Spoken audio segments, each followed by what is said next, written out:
না জটিলা মন্দিরে। আর রাধারানী বলেছেন সখীরে সখীরে আমার গোবিন্দের রূপের কথা তোরা শুনবি বলেই আমার কাছে বসে আছি, আমার কাছে বসে আছি।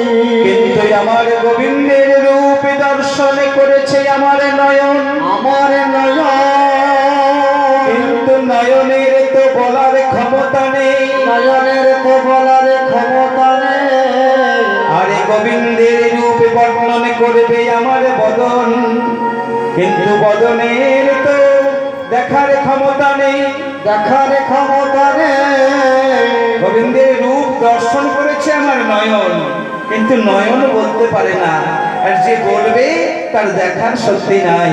তাই নয়নের পক্ষ হয়ে আমার বদন বলে যাবে, তোরা শ্রবণ কর রে সখী, শ্রবণ করে সখী।